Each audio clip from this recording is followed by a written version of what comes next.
नमस्कार, मैं हूं आपके साथ रोहित। चीन और भारत के बीच लद्दाख में तनाव जारी है और दोनों तरफ की सेनाएं -डिग्री सेल्सियस में सीमा पर डटी हुई हैं। ऐसे में दोनों तरफ से 11 दौर की बातचीत हो चुकी है, लेकिन ना ही चीन मान रहा है और ना ही भारत। भारत का कहना है कि जो 2020 की स्थिति थी वही स्थिति होनी चाहिए, जबकि चीनी सेना और चीनी सरकार इस पर तैयार नहीं है। लेकिन और बाकी मसलों पर दोनों देश खुश हैं, जैसा कि व्यापार और सारी चीजें भारत से चीन जा रही हैं और चीन से भारत आ रही हैं। लद्दाख मुद्दे पर ना ही विदेश मंत्रालय कोई चीन पर टिप्पणी करता है और ना ही बीजिंग दिल्ली के लिए कुछ अपशब्द कह रहा है, और जो हो रहा है वो दोनों तरफ की पत्रकारिता है और सरकारी भोंपू भारत पर खुलकर लिखता पड़ता है।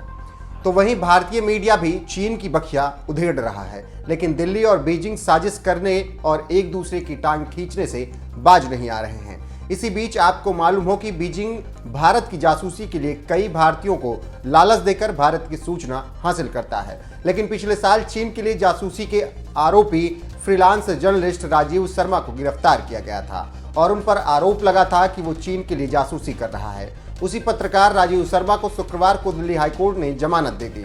फ्रीलांस जर्नलिस्ट राजीव शर्मा को पैसों के बदले में चीनी खुफिया अधिकारियों को गोपनीय और संवेदनशील जानकारी देने का आरोप था।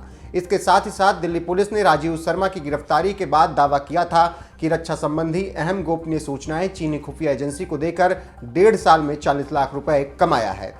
दिल्ली पुलिस की माने तो राजीव शर्मा को प्रत्येक सूचना के बदले $1000 मिलते थे। स्पेशल सेल के डीसीपी संजीव कुमार यादव ने तब कहा था कि राजीव शर्मा चीनी अखबार ग्लोबल टाइम्स में रक्षा मामलों पर लेख लिखते थे और साल 2016 में चीनी एजेंट के संपर्क में थे।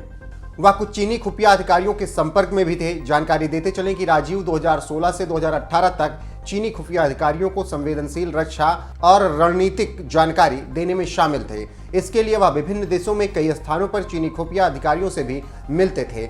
इन मीटिंग्स में भारत चीन सीमा मुद्दे पर, सीमा पर सेना की तैनाती और सरकार द्वारा तैयार रणनीति आदि की जानकारी साझा की जाती थी।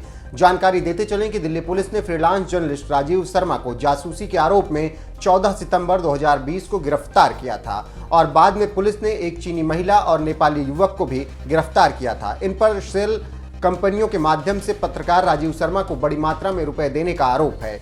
इस मामले में 60 दिन के भीतर आरोप पत्र दाखिल नहीं किए जाने के आधार पर दिल्ली हाईकोर्ट ने 4 दिसंबर 2020 को शर्मा की जमानत मंजूर कर ली।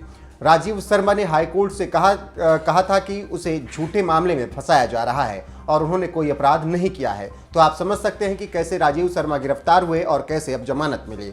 वहीं आलोचकों की माने तो दिल्ली पुलिस राजीव को फर्जी तरीके से गिरफ्तार किया और बदनाम किया, और अगर सही होता तो अभी तक चार्जशीट दाखिल हो गई होती।